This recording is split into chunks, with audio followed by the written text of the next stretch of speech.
warahmatullahi wabarakatuh dan selamat pagi, salam sejahtera untuk kita semua. Waalaikumsalam warahmatullahi wabarakatuh. Manajemen risiko kuliah perdana ini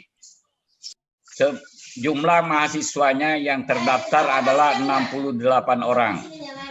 Yang hadir pada kelas ini 61 orang. Dan segera saya akan menyampaikan kuliah perdana untuk membahas tentang rencana pembelajaran semester, penyampaian buku-buku, dan review pertemuan 1 sampai nanti pertemuan 16. Kami akan membagi dua, saya dengan Pak Taufik, 1 sampai 8 saya akan memandu Anda. Kemudian berikutnya 9 sampai 16 itu akan dipandu oleh Pak Taufik SE MSI. Mata kuliah ini pada umumnya diambil di semester 5 ya. Deskripsi mata kuliah ini atau standar kompetensi. Itu setelah menyelesaikan mata kuliah ini mahasiswa mampu memahami dan menjelaskan konsep, teori, dan model-model dalam manajemen risiko dan dapat menganalisis fenomena yang terjadi dalam praktek perusahaan dan memberikan alternatif keputusan yang terbaik dan mampu menghasilkan dan atau mengembangkan teori model-model dalam manajemen risiko. Dalam ini materinya kita akan bicara nanti overview manajemen risiko perusahaan atau enterprise risk management ERM. Nanti ada definisinya, sejarah manajemen risiko. Itu untuk pertemuan pertama. Nah, pertemuan kedua kita akan membahas tentang peran manajemen risiko dan seterusnya. Saya akan sudah siapkan semua materi-materi ini dalam bentuk PowerPoint yang mampu saya buat untuk dari beberapa literatur termasuk dari ERM tadi. Saya kira itu yang akan kita bahas sampai 1 semester. Ada buku utama saya sudah kirim. Itu namanya Enterprise Risk Management, itu saya sudah kirim di WA, ditunjang oleh beberapa buku, ada tadi dari Robert Tampu-Bolon, Risk Management atau Manajemen Risiko, ini Risk Management, kemudian juga ada dari Manajemen Risiko, itu agak tebal itu, Strategi Perbankan dan Dunia Usaha Menghadapi Tantangan Globalisasi Bisnis. Itu Dr. Andes Haji Masud Ali, MBA MM. Itu buku sudah cukup agak lama tetapi masih bagus.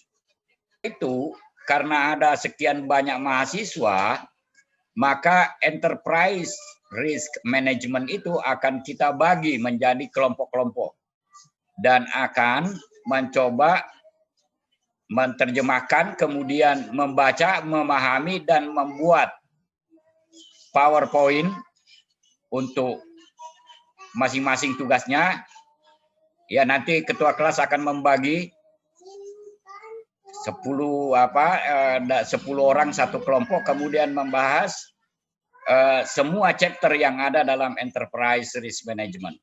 Sudah menetapkan jam 8 sampai jam 10 setiap hari Selasa untuk kuliah ini. Tentang manajemen risiko. Sejarahnya itu manajemen risiko. Kok tiba-tiba ada? Nah, ada sejarah singkat manajemen risiko. Manajemen risiko di zaman kuno. Itu di zaman dulu manusia mampu menggunakan pengalaman dan pemikiran mereka untuk mengurangi ketidakpastian makanan, kehangatan, dan kepedulian. Jadi zaman dulu itu kan orang sudah butuh makan, butuh sandang, pangan, dan papan. Ya. Nah, butuh berkeluarga. Jadi sejak itulah muncul. Tetapi kan pemenuhan kebutuhannya itu kondisinya tidak pasti, dari mana diambil dan seterusnya. Sehingga Homo sapiens itu mampu mempertahankan organisme terhadap risiko yang merupakan bagian dari ketidakpastian. Tidak pasti di mana kita cari. Nah, jadi manusia zaman dulu itu juga sangat tergantung kepada peramal, imam, pendeta, dan astrolog untuk memprediksi masa depan, risiko. Untuk mencoba memahami kemungkinan-kemungkinan kejadian yang ke depan dengan mengaitkan pengalaman-pengalamannya dan sebagainya. Dengan indera keenamnya dan sebagainya, itu yang digunakan untuk meramal. Supaya sedikit mendekati kepastian. Karena masa depan itu tidak pasti. Nah, di Yunani klasik juga mencoba untuk menekankan observasi. Sudah mulai ada observasi, melihat bintang, melihat apa dan sebagainya. Dan prediksi. Tetapi mereka bertabrakan dengan keyakinan sistem lama yang sangat tergantung kepada peramal, imam, pendeta, dan astrolog untuk memprediksi masa depan. Nah, di sini digambarkan bahwa manajemen risiko dari dulu itu ya seperti itu. Ada pertentangan dari kaidah-kaidah agama dengan kaidah-kaidah yang ada dalam pikiran untuk bisa melakukan observasi dan sebagainya. Muncul juga agama baru di Timur Tengah dan Mediterania. Mereka menggunakan pengetahuan ilmiah untuk menggantikan mitos dan tahyul. Melompat ke depan 1000 tahun. Dua perubahan yang mendorong gagasan bahwa kita benar-benar bisa berpikir cerdas tentang masa depan. Nah, mulailah oleh seorang yang bernama Peter Bernstein. Nah, kita menjadi mampu untuk menyarankan kemungkinan masa depan menurut Bernstein. Jadi Bernstein menjelaskan orang-orang yang pertama maju dengan ide-ide pengukuran probabilitas kemungkinan. Memperkenalkan kita untuk mengenal nama asing dan dari Renaissance. Jadi probabilitas itu kemungkinan. Itu.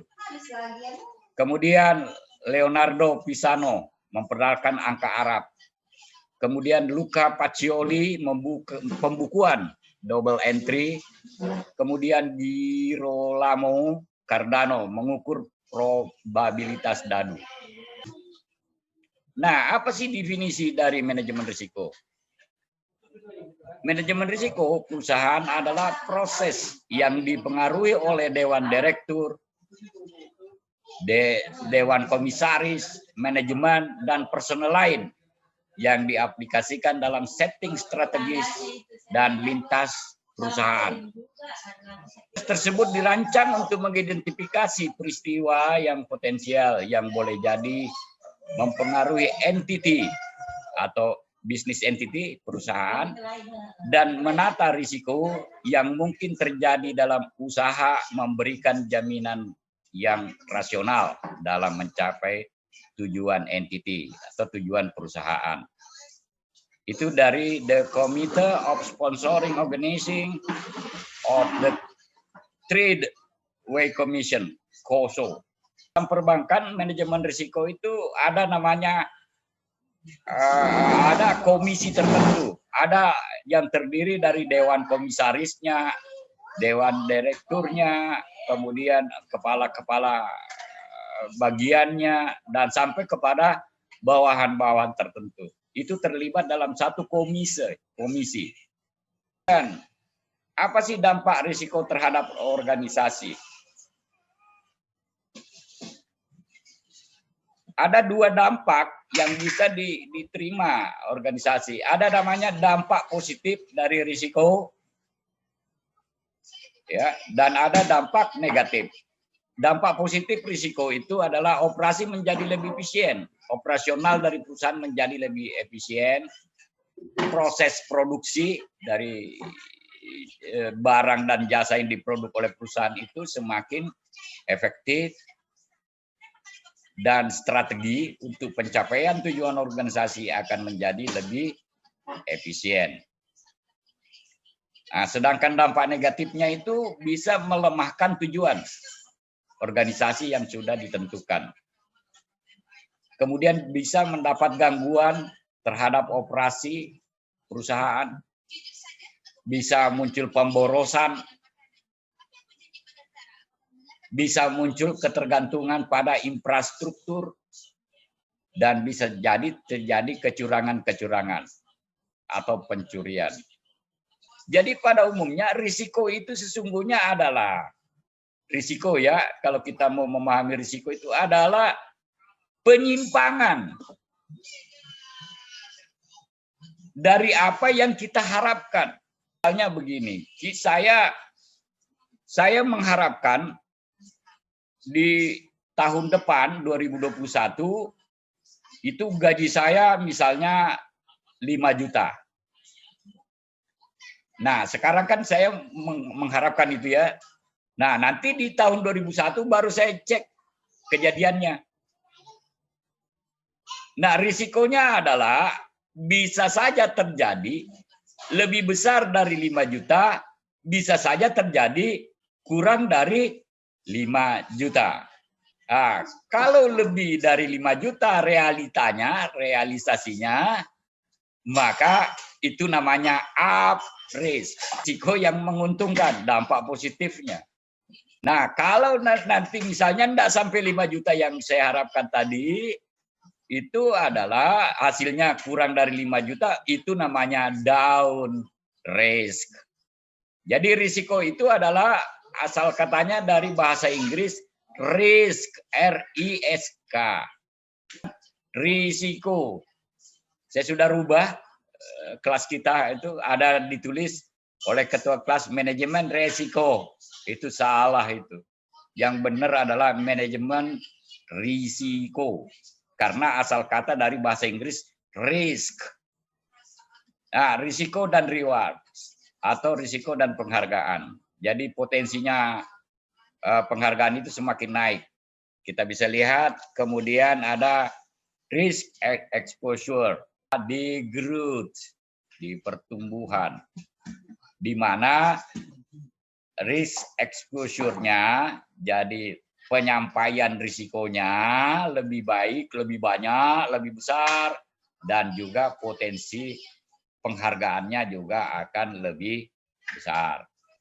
Jadi kita berupaya menjadi growth, meskipun secara alamiah organisasi itu bisa saja tidak growth, dimulai ini circle ini nanti. Nah, karena itu jadi perlu kita membuka, mengekspos, memahami, memitigasi, memantau, mentoleransi risiko-risiko yang ada dalam sebuah perusahaan.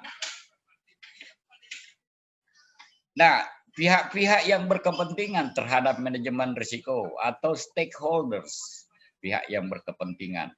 Buku manajemen yang terintegrasi, ini bahasa Indonesia saya lupa siapa pengarangnya, tapi ada bukunya sama saya sedang saya cari. Nah, dia katakan pihak-pihak yang berkepentingan dengan manajemen risiko itu mulai dari orang pemilik saham atau investor, komisarisnya, direksi, dan office boy. Nah, risiko. Jadi itulah orang-orang yang berkepentingan. Bahkan juga pemerintah sesungguhnya berkepentingan. Risiko itu ada di dalam, risiko bisa terjadi di proses inti perusahaan, bisa terjadi di proses pendukung dari inti tadi. Misalnya proses inti itu logistik, bagian pemasaran, pelayanan purna jual. Nah, sedangkan di proses pendukung perusahaan itu bisa dari pengelolaan sumber daya manusia, pengelolaan organisasi, pengelolaan infrastruktur, dan lain-lain. Risiko dapat terjadi setiap saat. Pada saat transaksi misalnya, pada saat terjadinya hubungan antar manusia di dalam sebuah organisasi, atau di antara organisasi dengan organisasi yang lain. Nah, risiko yang saling berinteraksi, ada risiko pasar dengan risiko likuiditas. Itu risiko pasar itu biasanya begini, berkaitan dengan harga-harga dari saham perusahaan yang bersangkutan. Dan ketika bicara tentang likuiditas itu adalah kemampuan perusahaan dalam menjamin hutang-hutang jangka pendek. Nah, kalau perusahaan tidak mampu menjamin hutang jangka pendeknya, maka itu akan berdampak risiko bisa terjadi harga saham kita akan turun diakibatkan oleh orang tidak tertarik untuk membeli. Nah, jadi likuiditas menjadi penting. Saya kira kita sudah belajar manajemen keuangan, analisa risiko keuangan, nah itu nanti akan berperan penting untuk memahami risiko yang saling berinteraksi tadi. Nah, kemudian paradigma manajemen risiko. Itu paradigma lama dipandang sebagai ya, manajemen asuransi, valuta asing, operasi kredit, komoditi, fokusnya sempit, terfragmen. Itu paradigma lama. Nah, sekarang paradigma barunya adalah menjadikan manajemen risiko itu adalah area fungsional yang terintegrasi, melibatkan berbagai bagian. Bersifat strategis, sistem perusahaan itu secara menyeluruh. Langkah risiko dalam perbankan. Ini kesadaran untuk mengambil risiko. Lingkungan usaha yang berubah. Perubahan lingkungan usaha ini ditandai dan atau disebabkan oleh keterkaitan satu sama lain antar faktor-faktor seperti tuntutan konsumen yang semakin tinggi, menipisnya margin bank, spread bunga maksudnya di situ antara bunga tabungan dan bunga kredit, perkembangan teknologi yang pesat, perkembangan usaha dan teknologi dan komunikasi menimbulkan adanya peningkatan error. Bahkan bisa jadi peningkatan moral hazard, moral yang tidak baik. Nah, Ferguson itu ada 5 perkembangan dari industri jasa keuangan yang penting. Menurut Ferguson itu resesi sampai 2001. Ada Graham-Leach-Bliley Act. Jadi ada aturan-aturan atau undang-undang di Amerika. Di Indonesia ini banyak juga aturan. POJK, Peraturan Bank Indonesia. Nah, itu semua mirip-mirip itu. Kemudian akuntansi dan corporate governance. Nah, corporate governance ini adalah tata kelola perusahaan. Kemudian paradoks perubahan dan penggunaan teknologi. Ini penggunaan teknologi ini menjadi apa? Karena tidak ada lagi big data nanti di situ sehingga data-data rahasia perbankan ini bisa menjadi catatan penting bagi penggunaan teknologi di perbankan.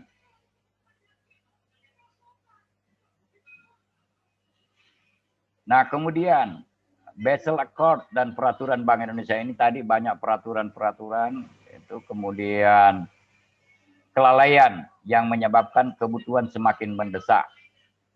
Itu manajemen bank lebih mengutamakan bisnis yang dianggap langsung menghasilkan laba, telah mengabaikan penerapan manajemen risiko tersebut. Padahal manajemen risiko yang efektif berpotensi menjadi basis penyusunan strategi dan bermanfaat untuk. Jadi kalau pelaksanaan manajemen risiko di perbankan itu, maka ada beberapa hal dalam penyusunan strategi yang bisa menjadi positif bagi bank. Ada 8 hal yang memungkinkan itu. Jadi manajemen bank bisa mengelola perubahan yang terjadi, melibatkan semua pegawai pada tingkatan pegawai, memberikan gambaran pada para pengelola bank, menerapkan pengambil keputusan yang sistematis, jadi meningkatkan kemampuan menghimpun dana murah, meningkatkan kredit rating, meningkatkan nilai saham dari bank yang bersangkutan, dan menurunkan cost of capital atau biaya modal. Nah, kebutuhan menjadi bank papan atas. itu semua pihak pada kedua sisi dari rantai nilai, yaitu sisi permintaan dan penawaran, perlu dilibatkan dalam penerapan manajemen risiko dalam bahasa dan langgam kecepatan yang sama. Kemudian faktor lainnya itu kebutuhan akan adanya sistem dan proses pengelolaan risiko yang komprehensif dan terpadu, antara lain juga disebabkan oleh adanya 5 faktor berikut. Kita untuk mengidentifikasi, mengukur, memantau, dan mengendalikan risiko sedapat mungkin terintegrasi ke dalam satu sistem dan proses pengelolaan risiko yang akurat dan komprehensif. Secara umum, risiko didefinisikan sebagai bentuk-bentuk peristiwa yang berpengaruh terhadap kemampuan seseorang atau sebuah institusi untuk mencapai tujuannya. Saya mendefinisikan risiko sebagai potensi terjadinya suatu peristiwa, event, yang dapat menimbulkan kerugian bank. Klasifikasi risiko yang diambil oleh Bank Indonesia itu ada 8 risiko. Ada risiko kredit, ada risiko pasar, ada risiko likuiditas, ada risiko operasional, risiko hukum, risiko reputasi, risiko strategik, dan risiko kepatuhan. Bank memang memberikan pelayanan kredit, sehingga risiko kredit itu yang dimaksud adalah tidak terbayarnya angsuran-angsuran yang sudah disepakati oleh antara bank dengan nasabah yang meminjam. Nah, kalau tidak patuh, nah bisa namanya nanti bisa menjadi kredit bermasalah, kredit macet. Itu risiko yang akan dihadapi oleh bank. Kemudian risiko pasar. Nah, go public itu harga saham banknya akan bisa naik, bisa turun berdasarkan pengelolaan risiko yang baik dari manajemen bank. Nah, atau misalnya tingkat suku bunga tabungan itu bisa mempengaruhi kondisi pasar modal maksudnya. Kemudian pasar modal juga bisa mempengaruhi kondisi bunga di bank. Jadi saling terkait. Kemudian likuiditas, risiko likuiditas itu kemampuan bank dalam menjamin kewajiban lancarnya. Nah, risiko operasional itu bisa terjadi ketika misalnya ada transaksi dan sebagainya. Nah, risiko hukum adalah risiko-risiko yang berkaitan dengan misalnya ketika kita memberikan kredit, bank memberi kredit kepada ini. Ada agunan, ada akte, ada sertifikat. Nah, itu biasanya ada kaitannya dengan hukum. Nah, kalau risiko reputasi itu adalah, jadi reputasi itu kan adalah ya orang-orang masyarakat sudah mengenal baik bank yang bersangkutan, sudah bagus, banyak kantornya dan seterusnya, bagus dia, pelayanannya bagus. Nah, itu reputasinya. Nah, itu bisa juga kalau kita tidak lakukan manajemen risiko, maka itu bisa menjadi dampak negatif bagi bank. Nah, kemudian risiko strategik. Ya, ini strateginya. Dan risiko kepatuhan. Di bank ini sekarang bahkan bank-bank sudah ada namanya direktur kepatuhan. Itu ya, pertemuan pertama kita sudah membahas bab 1 ini sekaligus. Saya akhiri. Assalamualaikum warahmatullahi wabarakatuh.